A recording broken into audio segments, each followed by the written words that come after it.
স্বাগত দীপ্ত সংবাদে। আপনাদের সাথে আছি আমি আনোয়ারুল আলম। শুরুতেই জানাবো সংবাদ শিরোনাম। শাহবাগে প্রাথমিক বিদ্যালয়ের শিক্ষকদের উপর চড়াও হলো পুলিশ, শতাধিক আহত।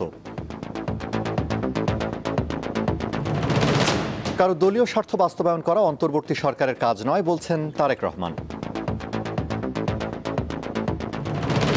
সংসদ নির্বাচনের আগে গণভোট নিয়ে বিএনপির সঙ্গে জামায়াতের দূরত্ব বেড়েই চলছে।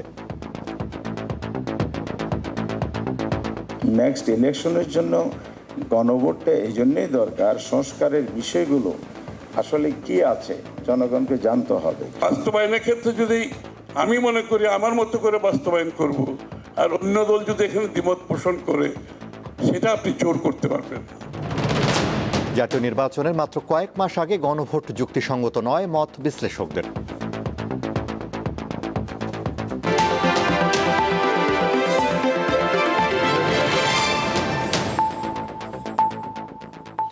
এবারে বিস্তারিত। ৩ দফা দাবিতে আন্দোলনরত সরকারি প্রাথমিক বিদ্যালয়ের সহকারী শিক্ষকদের ওপর আজ রাজধানীর শাহবাগে পুলিশ চড়াও হয়েছে। লাঠিচার্জে অন্তত ১০০ জন আহত হয়েছেন। এ ঘটনার পরিপ্রেক্ষিতে কাল থেকে সারা দেশে অনির্দিষ্টকাল কর্মবিরতির ঘোষণা দিয়েছেন শিক্ষকরা। প্রাথমিক ও গণশিক্ষা উপদেষ্টা বিধান রঞ্জন রায় পোদ্দার বলেছেন, সহকারী শিক্ষকদের হঠাৎ করে ১৩তম গ্রেড থেকে ১০ম গ্রেডে উন্নীত করা কঠিন। শনিবার বেলা ৩:৩০ রাজধানীর শাহবাগ আন্দোলনরত সরকারি প্রাথমিক বিদ্যালয়ের সহকারী শিক্ষকদের উপর চড়াও হয় পুলিশ। ৩ দফা দাবিতে কেন্দ্রীয় শহীদ মিনার থেকে শাহবাগে জড়ো হন শিক্ষকরা। আইনশৃঙ্খলা রক্ষাকারী বাহিনীর সদস্যরা তাদেরকে সরিয়ে দেওয়ার চেষ্টা করলে উত্তেজনার সৃষ্টি হয়। এক পর্যায়ে লাঠিচার্জের পাশাপাশি টিয়ার গ্যাসের শেল, সাউন্ড গ্রেনেড ও জলকামান থেকে গরম পানি ছোড়ে পুলিশ। শিক্ষকরা দাবি করেন তাদের শান্তিপূর্ণ আন্দোলনে পুলিশ অতর্কিত হামলা চালিয়েছে।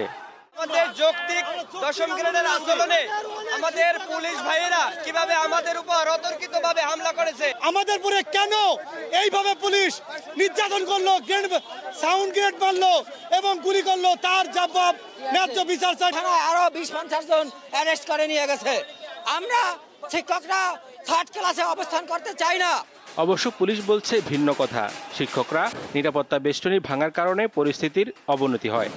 ওনারা কিন্তু সবকিছু সুন্দর করে আমাদের কাছে কলমও দিয়ে দিচ্ছে, যে দিয়ে আমরা শহীদ মিনারে ফিরে যাবো। ফেরত গিয়ে আমাদের নেতৃত্বে যারা আছে তাদের সাথে ঠান্ডা মাথায় কথা বলে পরবর্তী কর্মসূচি নির্ধারণ করবো, এইভাবে কথা আছে। ওরা সুন্দর করে আমাদের ধন্যবাদ জানালো। এখন এই পাশ থেকে তার আবার এগেনস্টে গ্রুপ আছে, তার মা যায় না, তারা দেখি ব্যারিকেড ভেঙে ভিতরে ঢোকার চেষ্টা করলো। তো এই সময় তখনই তো আমাদের সাথে লাগলো। তাছাড়া তার আগে তো একেবারে শান্তিপূর্ণ ছিল, খুবই ভালো ছিল। শাহবাগ থেকে কেন্দ্রীয় শহীদ মিনারে অবস্থান নিয়ে নতুন কর্মসূচি ঘোষণা করেন শিক্ষক নেতারা। আগামীকাল থেকে সারা বাংলাদেশের সকল প্রাথমিক বিদ্যালয়ে আমাদের দাবি আদায়, আমাদের যাদের গ্রেপ্তার করা হয়েছে তাদের মুক্তি না দেওয়া পর্যন্ত লাগাতার কর্মবিরতি চলবে। এতেও যদি দাবি আদায় না হয় তারপর আমরা প্রয়োজনে তালাবদ্ধ ঘোষণা করব। সরকারি প্রাথমিক বিদ্যালয়ের সহকারী শিক্ষকদের ৩ দফা দাবি হলো বেতন ১০ম গ্রেডে দেওয়া, শতভাগ বিভাগীয় পদোন্নতি এবং চাকরির ১০ ও ১৬ বছর পূর্তিতে উচ্চতর গ্রেড প্রদান। এদিকে খুলনায় প্রাথমিক শিক্ষার গুণগত মান উন্নয়নে শিক্ষা সংশ্লিষ্ট অংশীজনের ভূমিকা শিরোনামে মতবিনিময় সভা শেষে প্রাথমিক ও গণশিক্ষা উপদেষ্টা শিক্ষকদের দাবির বিষয়ে কথা বলেন। এখানে শুধুমাত্র আমরা প্রধান শিক্ষকদের ১০ম গ্রেড দিয়েছি এবং তাদের জন্য সহকারীদের জন্য আমরা ১১ গ্রেডের জন্য অনবরত চেষ্টা করে যাচ্ছি। এই পরিপ্রেক্ষিতে এসে ১০ম গ্রেডের দাবি ধরে আন্দোলন করা, এটা কতটুকু যৌক্তিক বিবেচনা করবেন? আন্দোলনের কারণে বিদ্যালয়ে পড়াশোনা বিঘ্নিত হলে কঠোর ব্যবস্থা নেওয়ার হুঁশিয়ারি দেন উপদেষ্টা। এবং এই ব্যাপারে আমরা সর্বোচ্চ কঠোর ব্যবস্থা নেব যদি আমাদের পড়াশোনা বিঘ্নিত হয়, কারণ আমরা সর্বোচ্চ বেশি গুরুত্ব দিচ্ছি প্রাথমিক স্কুলে পড়াশোনার মানের উন্নয়নের জন্য। হেদায়েতুল্লাহ সীমান্ত, দীপ্ত সংবাদ, ঢাকা। বিএনপির ভারপ্রাপ্ত চেয়ারম্যান তারেক রহমান বলেছেন, কারো দলীয় স্বার্থ বাস্তবায়ন করা অন্তর্বর্তী সরকারের কাজ নয়, তাদের দায়িত্ব গণতান্ত্রিক সরকার প্রতিষ্ঠা করা। আজ ঢাকায় এক অনুষ্ঠানে ভার্চুয়ালি যুক্ত হয়ে তিনি কথা বলেন।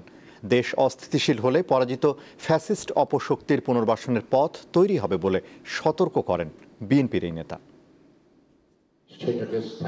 শনিবার রাজধানীর কৃষিবিদ ইনস্টিটিউশনে হিন্দু প্রতিনিধি সম্মেলনের আয়োজন করে মতুয়া বহুজন সমাজ ঐক্য জোট। এতে বিভিন্ন শ্রেণী পেশার মানুষের সঙ্গে বিএনপির কেন্দ্রীয় নেতারা অংশ নেন। আজকে আমাদের মা বোনেরা এখানে এসেছে অনেক দূর দূরান্ত থেকে, আমার ভাইয়েরা এসেছেন সেই দক্ষিণ থেকে, দক্ষিণের জেলাগুলো থেকে। একটা আশা তাদের সামনে আছে। লন্ডন থেকে ভার্চুয়ালি যোগ দেন বিএনপির ভারপ্রাপ্ত চেয়ারম্যান তারেক রহমান। সংখ্যা লঘু কিংবা সংখ্যা গুরু, আমাদের কারো কোনো পরিচয় কোনো নাগরিকেরই নিরাপত্তার গ্যারান্টি হতে পারে না। একমাত্র ন্যায় বিচার এবং আইনের শাসনই দেশের প্রতিটি নাগরিকের নিরাপত্তা। দল, মত, ধর্ম, বর্ণ, রাজনৈতিক পরিচয় শেষে একমাত্র আইনের শাসন, ন্যায় বিচারই দেশের প্রত্যেকটা নাগরিকের নিরাপত্তা নিশ্চিত করতে পারে। বিএনপির ভারপ্রাপ্ত চেয়ারম্যান বলেন, সবার মধ্যে ঐক্য ধরে রাখতে না পারলে অপশক্তির পুনরুত্থান ঘটবে। ফ্যাসিবাদ শাসন আমলে ফ্যাসিবাদের রোষানল থেকে বাঁচতে ফ্যাসিবাদ বিরোধীদের কেউ কেউ যে উপায় গুপ্ত কৌশল অবলম্বন করেছিল, পতিত পরাজিত ফ্যাসিবাদী অপশক্তিও বর্তমানে একইভাবে গুপ্ত কৌশল অবলম্বন করে দেশকে গণতন্ত্রের উত্তরণের পথকে বাধাগ্রস্ত করে তুলছে কিনা সে ব্যাপারে সজাগ দৃষ্টি রাখার জন্য আমি অন্তর্বর্তীকালীন সরকার এবং ফ্যাসিবাদ বিরোধী গণতান্ত্রিক শক্তিগুলোর প্রতি বিশেষভাবে আহ্বান জানাতে চাই। নির্বাচন সামনে রেখে অন্তর্বর্তী সরকারকে নিরপেক্ষভাবে দায়িত্ব পালনের আহ্বান জানান এই নেতা।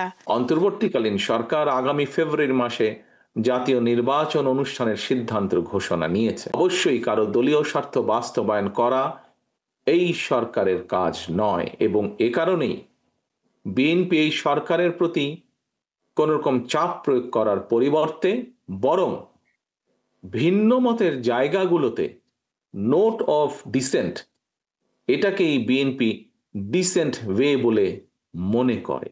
গণ অভ্যুত্থান পরবর্তী বাংলাদেশে ধর্ম, বর্ণ নির্বিশেষে প্রতিটি মানুষের গণতান্ত্রিক অধিকার প্রতিষ্ঠার সুযোগ তৈরি হয়েছে বলে মন্তব্য করেন তারেক রহমান। যতটুকু দ্রুততার সাথে সম্ভব সকল কিছু বিবেচনা করে সেগুলোকে অবশ্যই আমরা অ্যাড্রেস করব।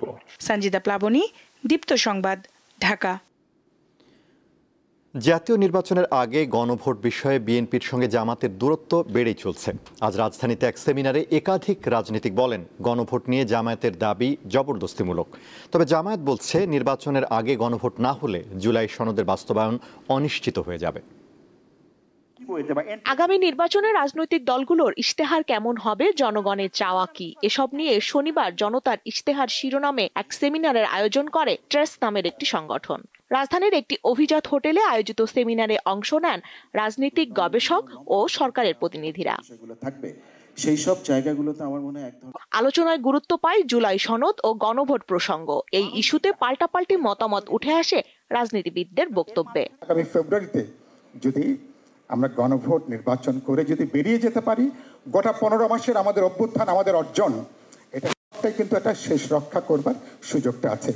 নেক্সট ইলেকশনের জন্য গণভোটটা এই জন্যই দরকার, সংস্কারের বিষয়গুলো আসলে কি আছে জনগণকে জানতে হবে। কিছুটা হয়তো জনগণ জানে, গণভোটের মাধ্যমে আরো ব্যাপকভাবে জানার সুযোগ আছে। বিএনপির স্থায়ী কমিটির সদস্য আমির খসরু মাহমুদ চৌধুরী বলেন, ঐক্যমত্য কমিশনে মীমাংসা হওয়া ইস্যুর বাইরে গিয়ে নিজেদের সিদ্ধান্ত চাপিয়ে দিতে রাজপথে নেমেছে কয়েকটি দল, যা দেশকে সংঘাতের দিকে ঠেলে দিচ্ছে। বাস্তবায়নের ক্ষেত্রে যদি আমি মনে করি আমার মতো করে বাস্তবায়ন করব, আর অন্য দল যদি এখানে দ্বিমত পোষণ করে, সেটা আপনি জোর করতে পারবেন, সেটা আপনি চাপিয়ে দিতে পারেন না।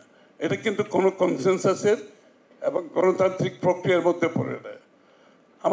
আমাদের সমস্যা হচ্ছে শেখ হাসিনা 15, 16, 17 বছর এই দেশটা শাসন করে আমাদের মধ্যে একটা কেন জানি স্বৈরাচারিতার একটা মনোভাব চলে আসছে। আমরা মনে করি যে আমার দফা, আমার দাবি, আমার চিন্তা না থাকলে এটাকে গ্রহণ করা যাবে না। জুলাই সনদ নিয়ে রাজনৈতিক দলগুলোকে দ্রুত একমতে আসার আহ্বান জানান প্রধান উপদেষ্টার প্রেস সচিব। দ্বিমত তো থাকবেই, আপনি একটা কথা বলবেন, আরেকজন একটা কথা বলবে, তারপরে এর দ্বিমতের ভিত্তিতে আমরা একটা কনসেনসাসে যেয়ে তারপরে একটা ডিসিশন হবে। তো এখন যদি পলিটিক্যাল পার্টিগুলো ডিসিশন না নিতে পারে, সেক্ষেত্রে ইন্টারিম গভর্নমেন্টের উপর যেই অর্পিত দায়িত্ব, সেই দায়িত্ব অনুসারে তারা তাদের একটা ডিসিশন নেবে। যে যাই বলুক, ফেব্রুয়ারিতেই নির্বাচন হবে বলে জানিয়েছেন তিনি। ফেব্রুয়ারির প্রথমার্ধে হবে। স্বস্তিকা সিংহ, দীপ্ত সংবাদ, ঢাকা। জাতীয় নির্বাচনের মাত্র কয়েক মাস আগে গণভোট করা নির্বাচন কমিশনের জন্য কঠিন হবে। এই সময় প্রায় 13 কোটি ভোটারের জন্য ভোট কেন্দ্র প্রস্তুত করা সহ অন্যান্য আয়োজন মোটেও সহজ হবে না, খরচও হবে বড় অঙ্কের টাকা। তাই এই মুহূর্তে গণভোট অযৌক্তিক, এমনটাই বলছেন নির্বাচন কমিশনের সাবেক অতিরিক্ত সচিব জেসমিন টুলি ও ঢাকা বিশ্ববিদ্যালয়ের রাষ্ট্রবিজ্ঞানের অধ্যাপক সাব্বির আহমেদ। ত্রয়োদশ জাতীয় সংসদ নির্বাচন সামনে রেখে মাঠে নেমে পড়েছে বিভিন্ন রাজনৈতিক দল।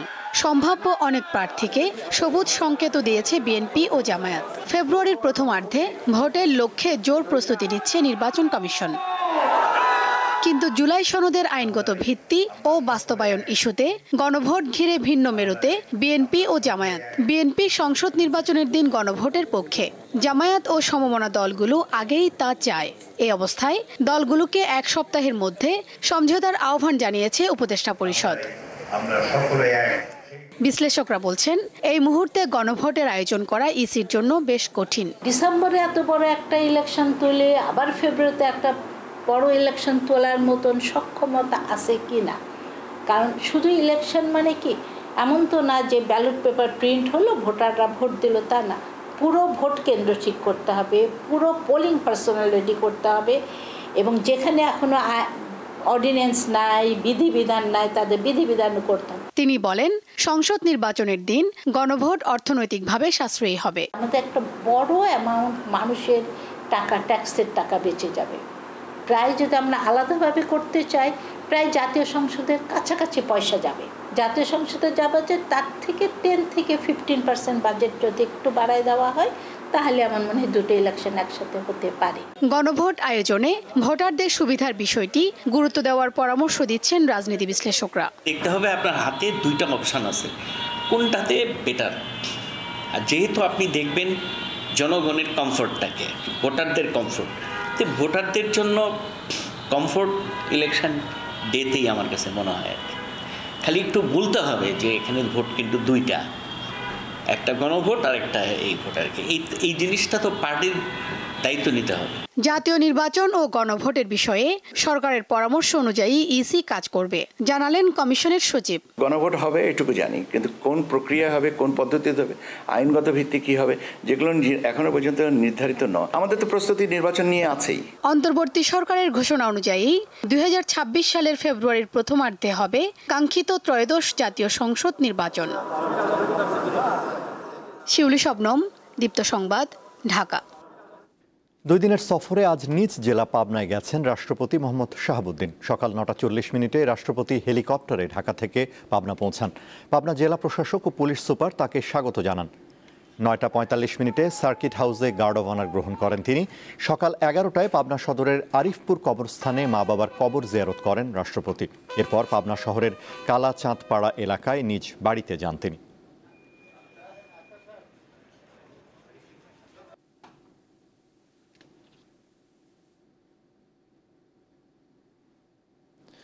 অন্তর্বর্তী সরকারের টেলিযোগাযোগ অধ্যাদেশের সুবিধা পাবে বিদেশি বিনিয়োগকারী ও 3টি টেলিকম অপারেটর, এমনটাই বলছেন এ খাতের দেশি উদ্যোক্তারা। আজ এক সেমিনারে শিক্ষাসহ গুরুত্বপূর্ণ খাতগুলোর সংস্কার না করে টেলিযোগাযোগ খাত সংস্কারের উদ্যোগ নিয়ে প্রশ্ন তোলেন তারা।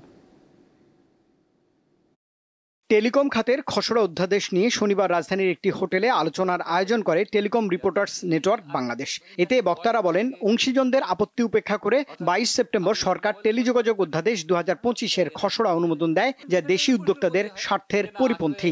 আপনারা দেশীয়রা আপনারা ব্যর্থ হয়েছেন, আমরা পুরো ইন্ডাস্ট্রি চাই যে বিদেশি ইনভেস্টমেন্ট আসুক, তারাই এই দেশে ব্যবসা করুক, তাহলে আমরা এখন থেকেই বন্ধ হয়ে যায়। খামাখা এই এখন 3টা লেয়ার করা দরকার কিছু, একটা লেয়ার করলে তো একবারই প্রবলেম সলভ হয়ে যায়। ভাই লেট দেম ডু এভরিথিং। এই 3 লেয়ার 3 ধরনের সার্ভিস ডেলিভারি করবে। তা যদি না হয় তাহলে এই বৈষম্য এবং এই সমস্যাটা আমাদের সেক্টরকে আরো বেশি ক্ষতিগ্রস্ত করবে। আমরা যেন স্পষ্ট দেখতে পারি যে আগামী 10 বছরের মধ্যে বাংলাদেশের সকল সেক্টরে লোকাল ইনভেস্টরই কাজ করে যাচ্ছে। সাহস থাকলে সেটা করে দেখান। টেলিকম সেক্টরের কাছে কেন জিম্মি হয়ে থাকবেন, কিংবা আমাদেরকেই বা কেন জিম্মি করে রাখবেন, জনগণকেই বা কেন জিম্মি করে রাখবেন? এ সময় সাংবাদিক ও রাজনৈতিক বিশ্লেষক মাসুদ কামাল অভিযোগ করেন, টেলিযোগাযোগ অধ্যাদেশের মাধ্যমে বিদেশিরা বেশি সুবিধা পাবে। সরকারের কাছে এই সরকার যতদিন আছে এদের কাছে ভাই কান্নাকাটি করলে হয়তো আপনার চোখের পানিটাই নষ্ট হবে। তাদের একটা মিশন নিয়ে আসছে, সেই মিশনের মধ্যে আগে পাশে ডাইনে বামে আপনারা কেউ নাই, তাদের মিশন অন্য জায়গায়। তবে একটু ভরসার কথা শুনতে পাচ্ছি যে এই মিশন বোধহয় ফেব্রুয়ারি পর্যন্ত তারা পূরণ করতে পারবে, তারপরে কী হবে জানি না, যদি তারা কথা রাখে। তবে কথা না রাখার মতো অনেক কারণ তারা করছে, তাদের উপর কেউ আস্থা রাখে না। টেলিযোগাযোগ খাতে দেশি উদ্যোক্তাদের স্বার্থ সংরক্ষণে সরকার গুরুত্ব দেবে বলেও প্রত্যাশা করেন বক্তারা। আমাদের পলিসিটা হেলে থাকবে। রুবায়েত হাসান, দীপ্ত সংবাদ, ঢাকা। সরকারি প্রাথমিক বিদ্যালয়ে সঙ্গীত শিক্ষা ও শরীরচর্চা শিক্ষকের পদ বাতিলের সিদ্ধান্ত পুনর্বিবেচনার আহ্বান জানিয়েছে ছায়ানট। রাজধানীতে আজ সংগঠনটির ভবনের সামনে গানে গানে এই আহ্বান জানানো হয়। ছায়ানট জানায়, শিশুদের শারীরিক ও মানসিক বিকাশের জন্য সঙ্গীত শিক্ষা ও শরীরচর্চা অপরিহার্য।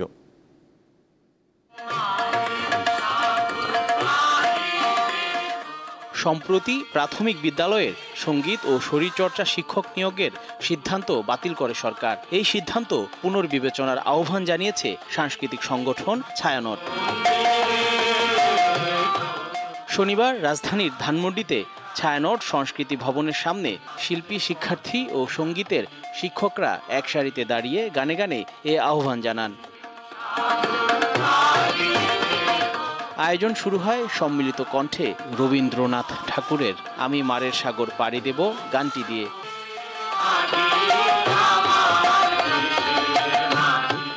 এরপর কাজী নজরুল ইসলামের ও ভাই খাঁটি সোনার চেয়েও খাঁটি, আমার দেশের মাটি, লালন গীতি, এমন মানব জনম আর কি হবে গাওয়া হয়।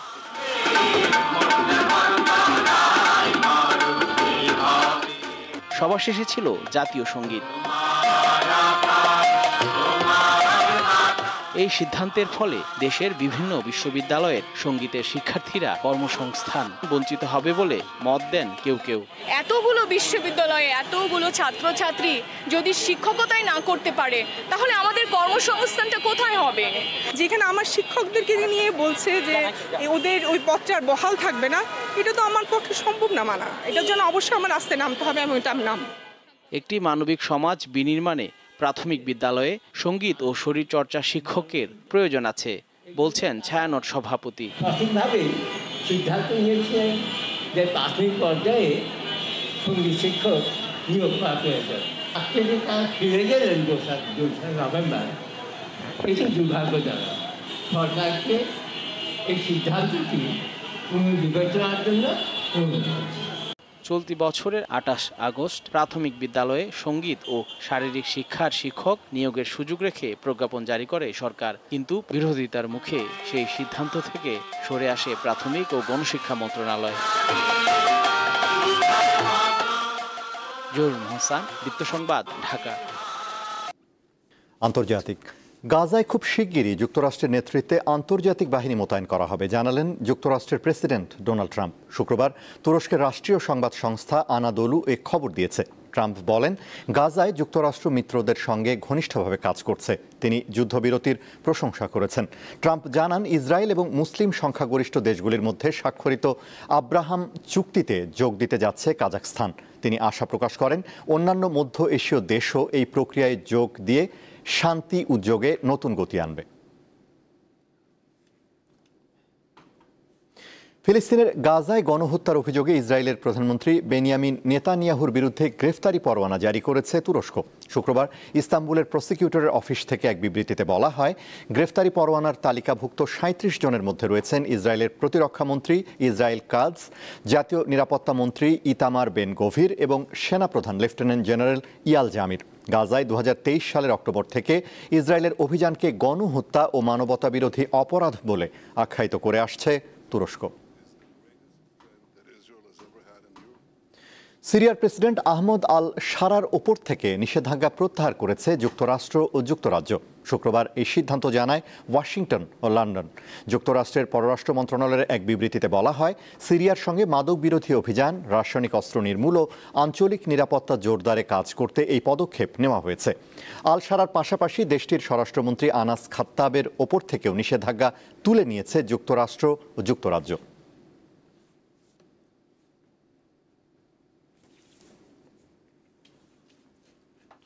জাতীয় ক্রিকেট দলের কিউরেটর হিসেবে দায়িত্ব শেষ করলেন গামিনী ডি সিলভা। শ্রীলঙ্কান এই কিউরেটর শনিবার আনুষ্ঠানিকভাবে বিসিবির সঙ্গে তার যাত্রার ইতি টানলেন। ৬৫ বছর বয়সী সিলভা ২০০৯ সালে বিসিবিতে যোগ দিয়ে দেশের ৩২টি টেস্ট, ১০৬টি ওয়ানডে ও ৬৮টি টি-20 আন্তর্জাতিক ম্যাচ তত্ত্বাবধান করেন। এখনো ২০ বছর পূর্ণ হয়নি, অথচ ফুটবল বিশ্বে আলোড়ন তুলেছেন কিছু তরুণ ফুটবলার। তাদের দামটাও আকাশ ছোঁয়া। সুইজারল্যান্ড ভিত্তিক গবেষণা প্রতিষ্ঠান CIES ফুটবল অবজারভেটরি প্রকাশ করেছে এমন দামি 10 তরুণ ফুটবলারের তালিকা, যেখানে সবার উপরে আছেন বার্সেলোনার লামিনে ইয়ামাল। তার মূল্য ৩৫ কোটি ইউরো। তালিকায় আরও আছেন এস্তেভাও, পাউ কুবার্সি, ফ্রাঙ্কো মাস্তান্তুয়ানো ও ইথান এন ওয়ানেরির মতো উদীয়মান তারকা। সাম্প্রতিক সময় ফুটবল বিশ্বে যে কয়জন সম্ভাবনাময় তরুণদের নাম উঠে আসে, সেখানে 18 বছর বয়সী ইয়ামালের নামটাই থাকবে সবার আগে। স্পেনকে ইউরো জেতানো ইয়ামাল বার্সার হয়ে গত মৌসুমে ঘরোয়া ট্রেবল জিতেছেন। তাকে আটকানো মানে বার্সাকে থামানো, এমন সমীকরণই তৈরি হয়েছে। তেমনি তরুণ খেলোয়াড়দের মধ্যে দামের দিক থেকেও এগিয়ে এ তরুণ। সুইজারল্যান্ড ভিত্তিক গবেষণা প্রতিষ্ঠান CIES ফুটবল অবজারভেটরির তথ্য মতে তার বাজার মূল্য ৩৫ কোটি ইউরো। ইয়ামালের পরে আছেন 18 বছর বয়সী এস্তেভাও। পালমেইরাস থেকে চেলসিতে আসা এস্তেভাও আলো ছড়াচ্ছেন শুরু থেকেই। 15 ম্যাচে করেছেন 4 গোল 1 অ্যাসিস্ট। ব্রাজিল জাতীয় দলের হয়ে 9 ম্যাচে করেছেন 3 গোল। তার বাজার মূল্য 11 কোটি 80 লাখ ইউরো। বার্সেলোনার রক্ষণে নিয়মিত মুখ পাও কুবার্সি আছেন তালিকার 3-এ। গত মৌসুমে বার্সার ঘরোয়া ট্রেবল জয় বড় ভূমিকা ছিল তার বাজার মূল্য 11 কোটি 30 লাখ ইউরো, আর বয়সটাও কেবল 18।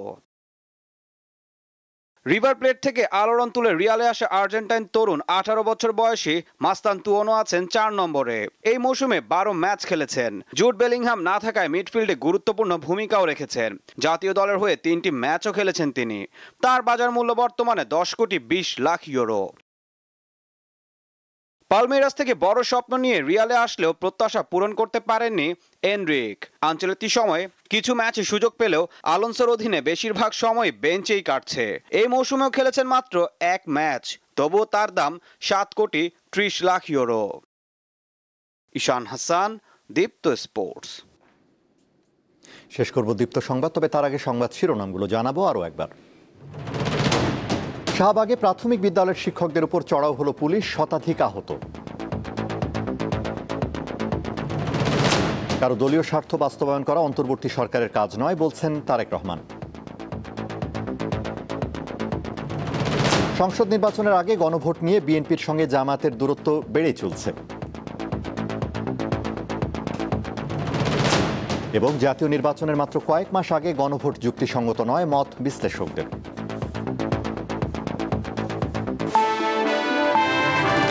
এই ছিল এখনকার মতো। এছাড়া আরও তথ্য বিনোদনের খবর পেতে যুক্ত থাকুন দীপ্তর ডিজিটাল প্ল্যাটফর্মগুলোতে। ধন্যবাদ।